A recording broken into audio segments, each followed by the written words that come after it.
becoming comfortable with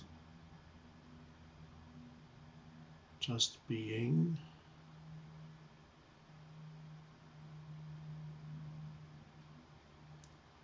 but remaining alert.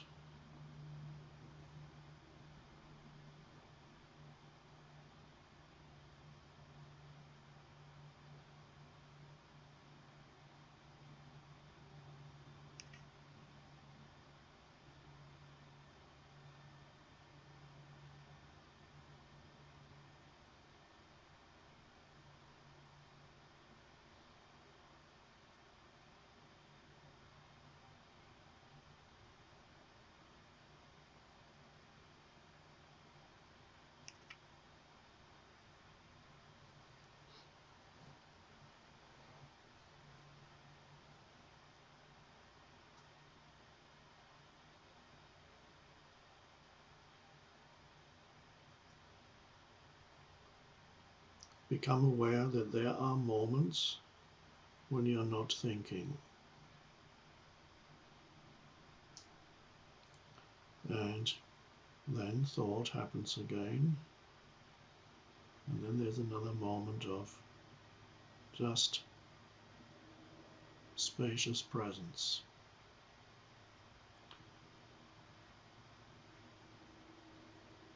Which could arise spontaneously,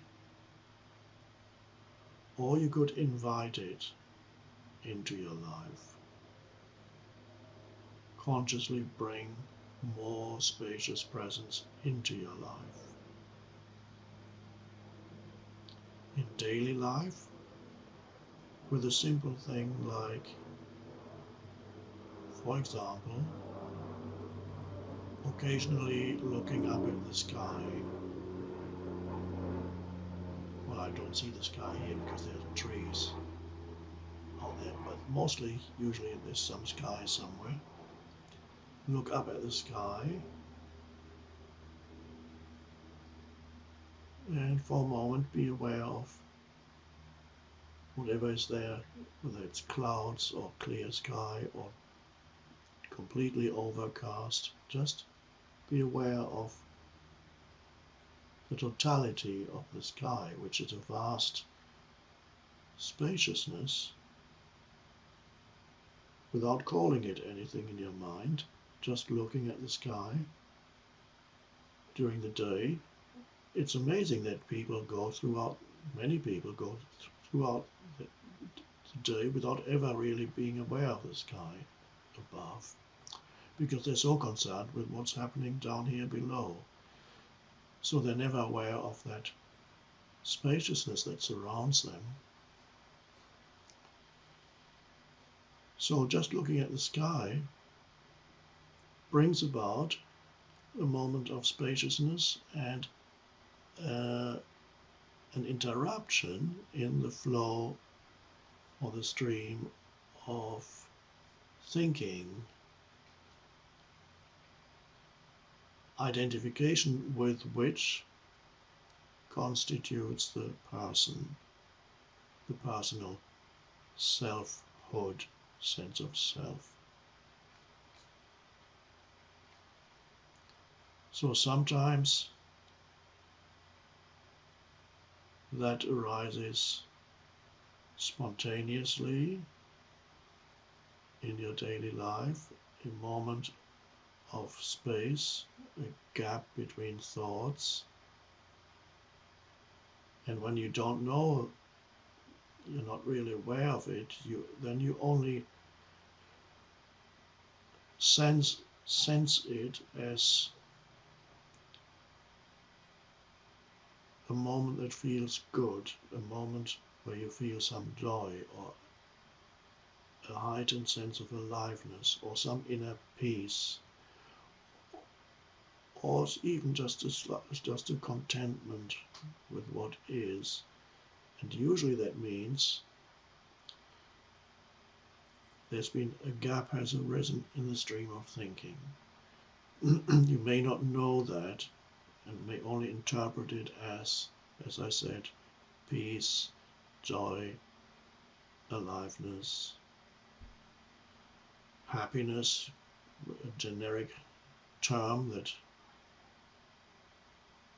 covers all of those.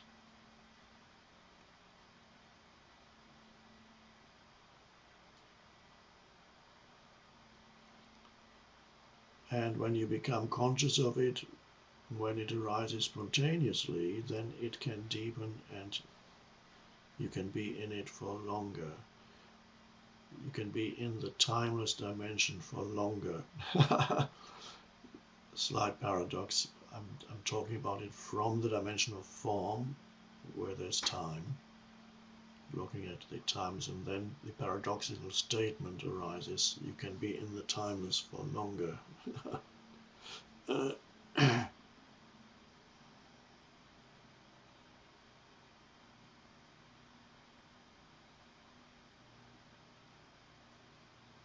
I've told the story before. Some of you may know it. When I lived in London and travelled on the underground or the tube or the subway every day, there were a couple of stations where there was a more than usually wide gap between the train and the platform. So when the train arrived at the platform, the doors opened and the recorded announcement would say, "Mind the gap," and repeat again and again, "Mind the gap, mind the gap."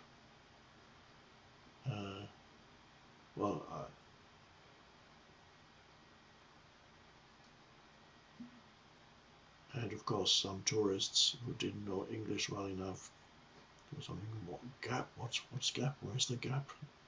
And then they would fall into the gap.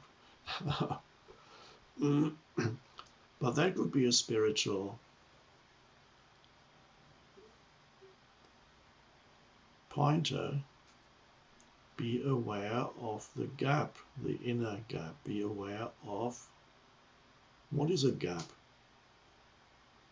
A gap is a space between two things. I don't think that's the dictionary definition of it, but I would define it as the space between two things. There's one thing there, and there's one thing there, and in the middle there's nothing. There's the gap. No thing. So finding the gap inside you between two thoughts.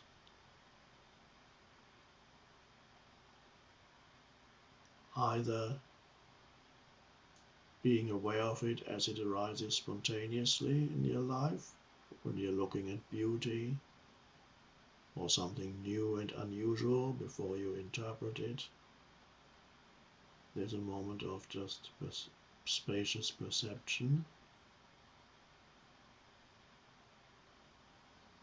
And there's the gap. Look at the sky. So let's say you're working on your computer,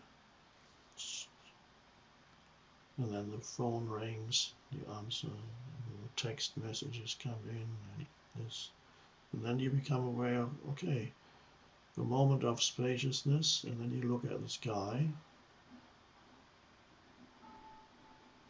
Completely different state of consciousness immediately arises.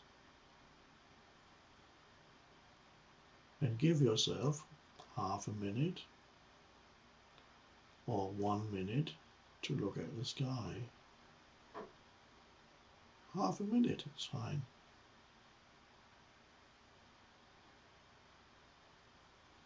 It's not that long. It brings about a gap when the stream of thinking subsides. And this is the most important thing you can do, if you even want to call it doing, because it frees you from being here only as the person, and you become aware that there is another dimension to who you are, which is the traditionally called the spiritual dimension, Spirit dimension is not elsewhere, it's a dimension within you.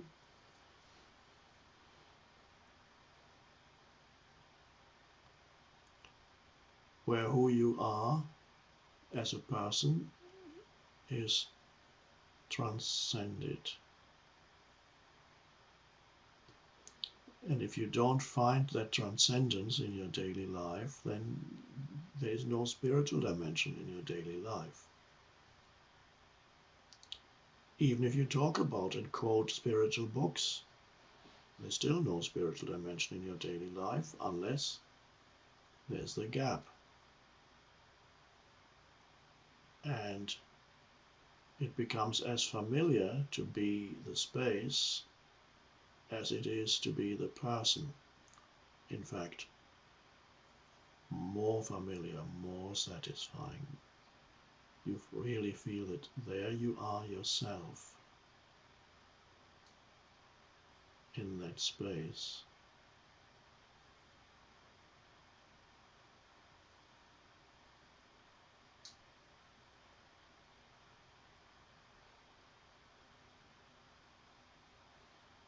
Of course, there are other ways in which you can invite that gap, that space into your life, apart from looking at the sky. Anything natural you look at can be helpful and bring about the gap. The tree,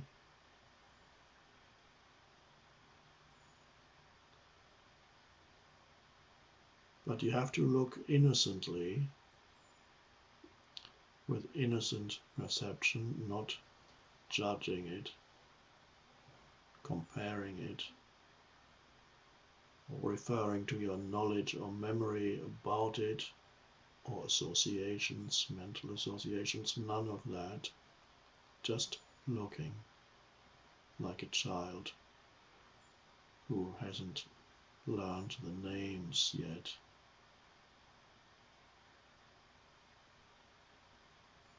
So you can either look at one thing and sense the spaciousness behind the perception, the peace, or you can look at the totality of whatever surrounds you, whether it's the room, or you look out of the window, or if you're outside, just take in the totality of your surroundings, no matter where you are.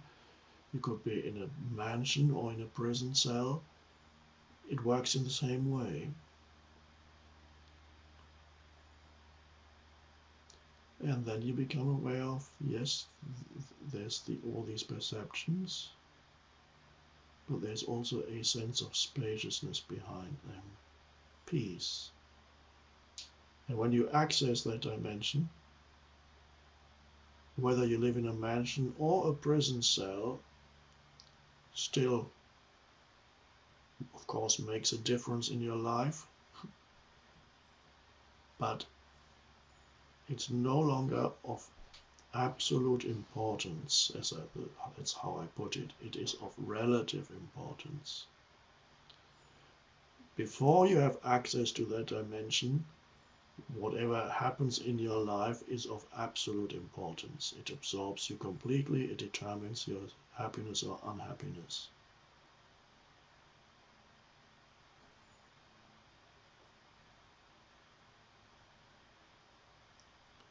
Would I rather be in the mansion than in a prison cell? Yes, of course I would. That doesn't have to be a mansion. It could be a lovely cabin in the woods. But if I had to be in a prison cell, I could still be the space for it and look around and surrender to whatever is there.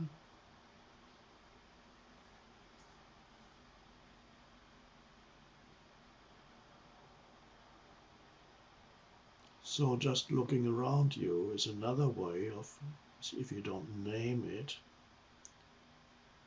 of being the space rather than being the person. then after a while the person comes back and you start thinking again about your past and your future and your problems and what you have to deal with and people around you. But imagine living all your life with nothing but that, thinking about things you have to deal with, the people around you, the situation, and liking it and disliking it, and reacting to it, and your inner state depending on whatever happens to be happening around you, and whether a person close to you is nice or not nice. Terrible. At the mercy of whatever happens. A little thing falls and you're upset. And never really happy anywhere. It's always something missing. And then figuring out in your mind how you can become happy. Never getting there. Because you haven't found who you are beyond the person. Having moments of insight while you meditate in formal meditation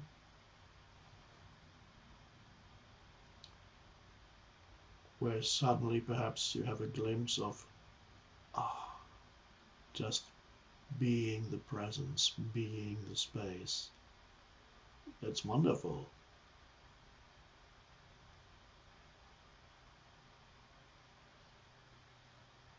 But it needs to translate into everyday life.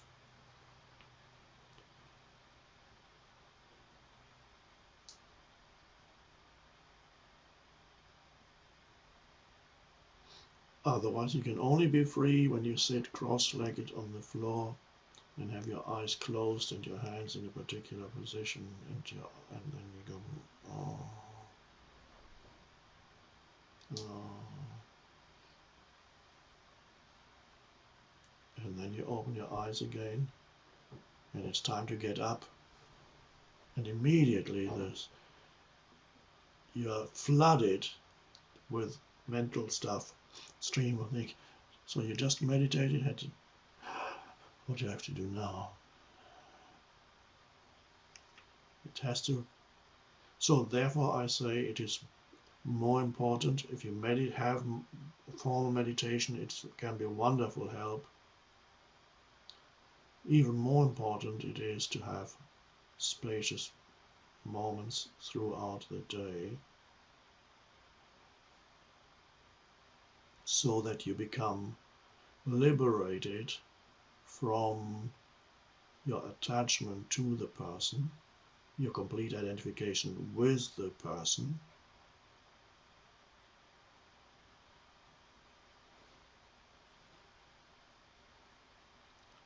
and then the depths within you is there. You suddenly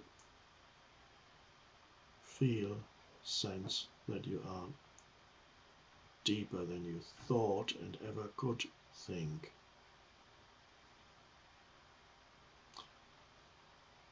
Because in that spacious presence where you are the unconditioned consciousness that is not confined to this body,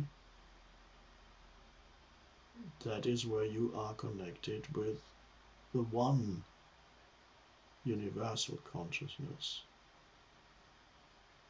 and it merges with the one universal consciousness.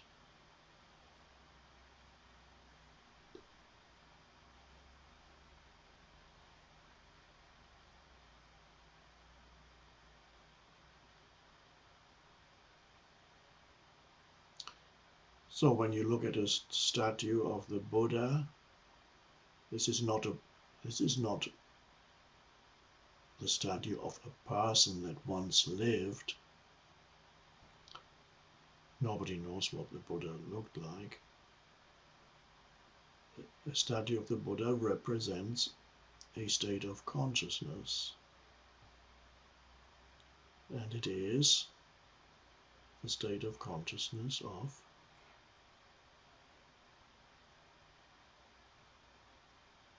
being the presence, transcending the person.